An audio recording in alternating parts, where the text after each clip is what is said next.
की जिम्मेवारी बनती है। लेकिन जब माननीय सुप्रीम कोर्ट ने जजमेंट दिया तो जजमेंट के बाद इनको सारी विपक्ष की पार्टियां, कांग्रेस और इनका इंडिया गठबंधन सब कुछ में कुछ बोलने के लिए तैयार नहीं। लेकिन हमारे लोगों ने भी बहुत बड़ी गलती की, उनके बहकावे में आ गए। संविधान बचाने के नाम पर, आरक्षण बचाने के नाम पर उनके बहकावे में आकर अपनी पार्टी बीएसपी को भी किनारे कर दिया और इंडिया गठबंधन को वोट दे दिया लोकसभा चुनाव में। लेकिन अब क्या हो रहा है, चुनाव खत्म होने के बाद इंडिया गठबंधन को फायदा किया, गुमराह करके आप लोगों को। लेकिन जब 1 अगस्त को निर्णय आया आरक्षण को लेकर कि जो शेड्यूल कास्ट के लोग हैं, ट्राइब कम्युनिटीज के लोग हैं, दलित जो लोग हैं, आदिवासी लोग हैं, तो अब इनको जो पहले से आरक्षण मिल रहा था, जो इनका कोटा मुकर्रर था, जो पहले से आरक्षण मिल रहा था, वो ना मिलकर अब इनका वर्गीकरण किया जाएगा। जिनको जरूरत है उनको दिया जाएगा और शेड्यूल कास्ट में जो जातियां मजबूत होंगी उनको किनारे कर दिया जाएगा। ये जजमेंट है। लेकिन ये आप लोगों को जिन शेड्यूल कास्ट में जो जातियां कुछ बाकी लोगों की सामाजिक स्थिति में अभी कोई ज्यादा बदलाव नहीं आया है, इसलिए इनके वर्गीकरण की अभी जरूरत नहीं है। बल्कि जो पूर्व इनको सबको जरूरत है, लेकिन उठाई तो फिर चुप हो गए। हमने बीजेपी को भी कहा आप संवैधानिक संशोधन विधेयक लाइए और आप उसे पार्लियामेंट में लाकर पास कराएं। हम अपोजिशन को भी देखेंगे, इंडिया गठबंधन को भी देखेंगे कि वो आपको सपोर्ट करता है नहीं करता है। जो बीजेपी की सरकार है सेंटर की, वो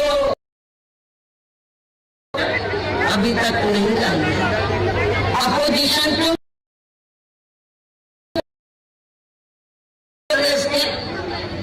और आप लोगों ने वोट दिया कि हम सब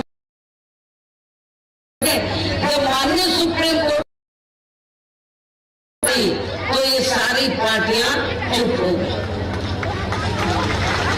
ये कहती तो है कि हम आरक्षण के पक्ष में हैं, लेकिन माननीय सुप्रीम कोर्ट ने जो जजमेंट दिया उसको लेकर ये कुछ भी बोलने के लिए तैयार नहीं। इतना ही नहीं बल्कि इसके लिए कांग्रेस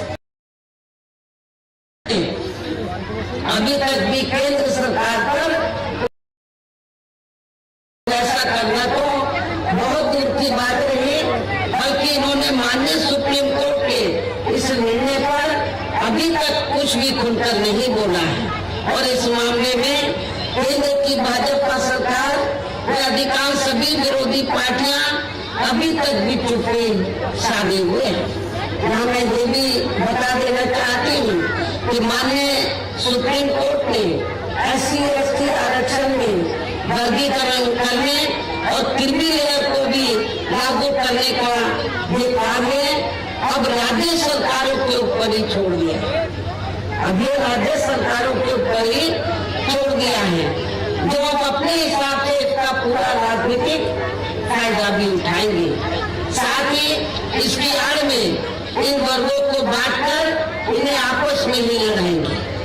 अर्थात अब ये पार्टियां फूट डालो, वे राज करो की नीति का भरपूर फायदा उठाएंगी इस जजमेंट की आड़ में।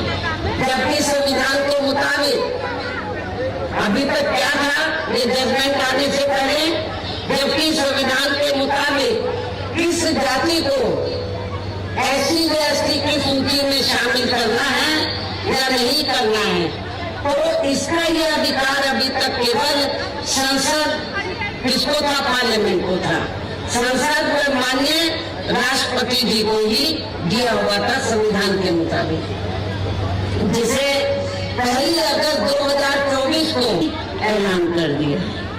इसलिए इन वर्गों के लोगों को बाबा साहब डॉक्टर भीमराव अम्बेडकर द्वारा जो इन्हें आरक्षण का ये संवैधानिक अधिकार मिला है, इसमें पूरे विधानसभा वर्गों को, ऐसी सभी आरक्षण विरोधी पार्टियों को नहीं देना। जो ये पार्टियां माननीय सुप्रीम कोर्ट के आए इस निर्णय को ना तो भारतीय जनता पार्टी का इंडिया गठबंधन, अर्थात इस मामले में इन वर्गों को गुमराह करने में ही लगी है। इन वर्गों को यहाँ विधानसभा के हो रहे आम चुनाव में अपने बने इस गठबंधन की ही सरकार बनाकर, क्योंकि ये लोग जो जजमेंट आया मिशन को लेकर, इसको ये अभी तक भी बदलने के लिए तैयार। तो ऐसी स्थिति में अब आप लोगों को करना क्या है, ये अपने गठबंधन इसे लागू होने से आया है, तो अपने इसे लागू होने से तब तक लटकाकर स्थिति में बहाल नहीं कर दिया जाता। गठबंधन की, हमारी गठबंधन की हमारे हाथ में कैसे लागू करे या न करे, इसको हम लटका के रख सकते हैं। सुप्रीम कोर्ट का जजमेंट है तो इसको हम आगे बढ़ा सकते हैं, जब तक केंद्र में विपक्ष द्वारा इस खत्म करके इसे पुरानी स्थिति में बहाल नहीं कर दिया जाता है। इसलिए ऐसे तरफा अपना वोट गठबंधन को ही देना।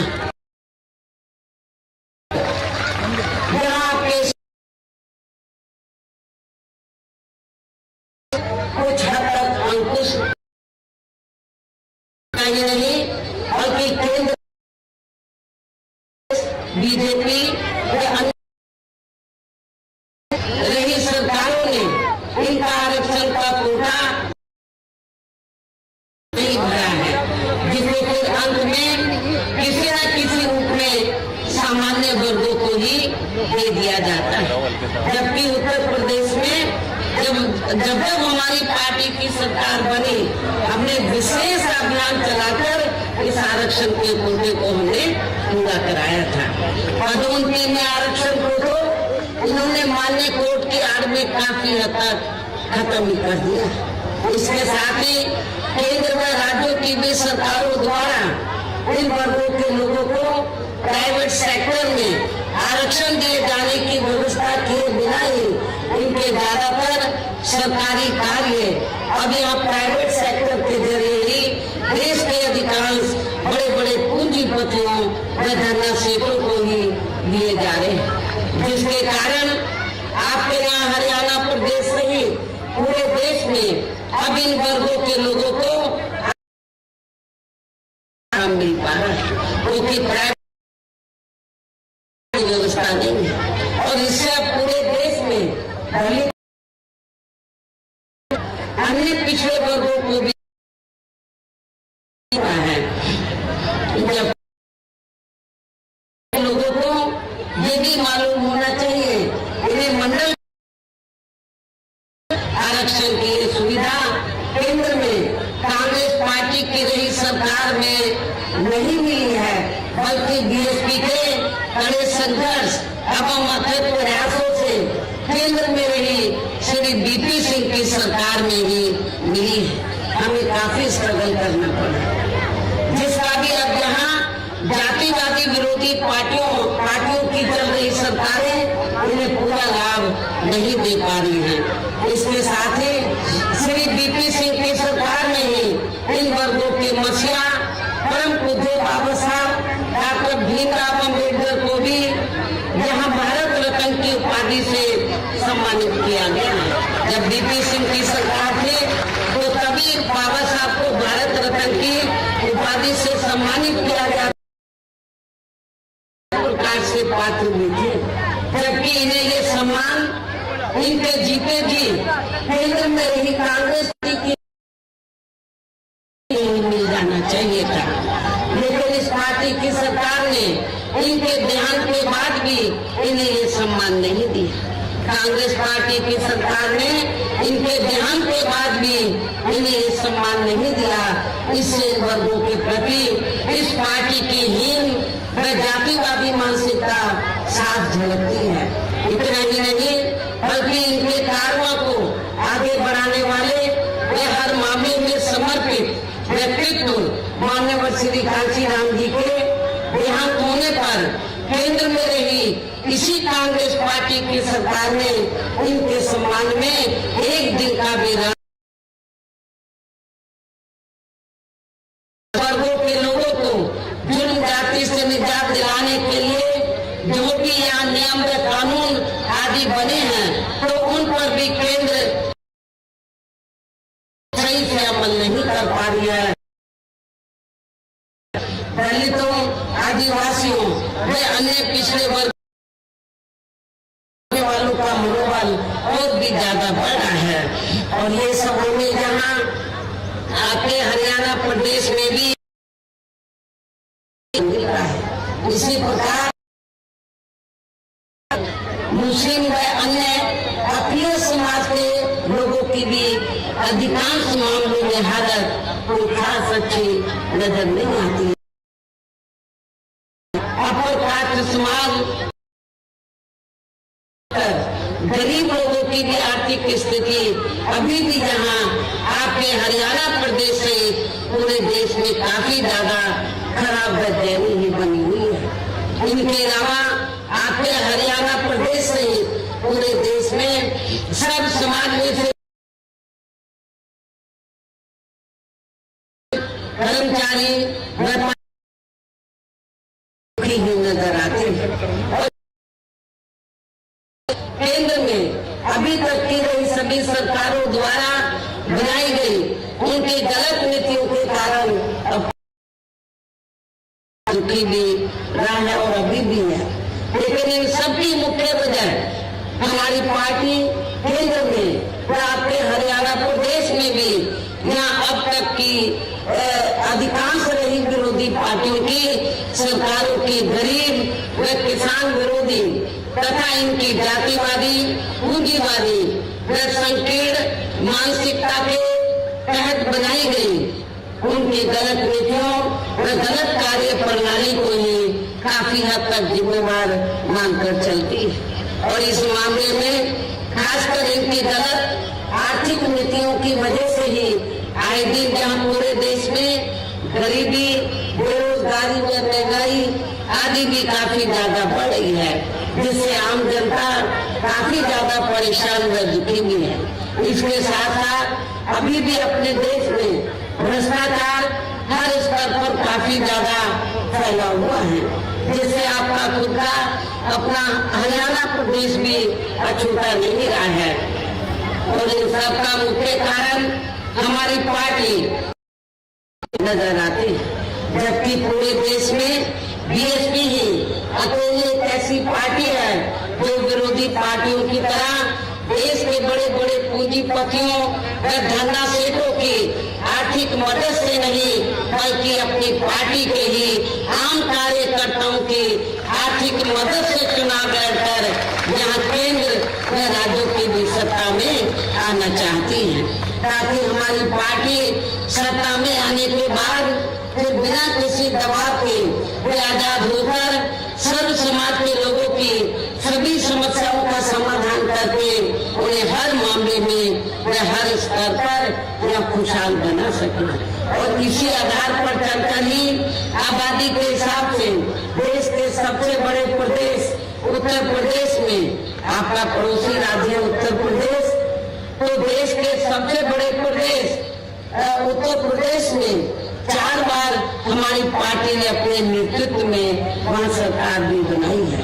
और हमने अपने सभी चारों रेल सरकारों में अपनी पार्टी की विचारधारा एवं सिद्धांतों के तहत चलकर वैसे तो वहाँ सर्व समाज के हितों का पूरा ध्यान रखा है, लेकिन सभी मामलों में प्राथमिकता पहले हमने वहाँ सर्व समाज से विशेषकर उन दलितों, आदिवासियों, पिछड़े वर्गों व अखिलेश समाज को दिया है तथा अन्य समाज को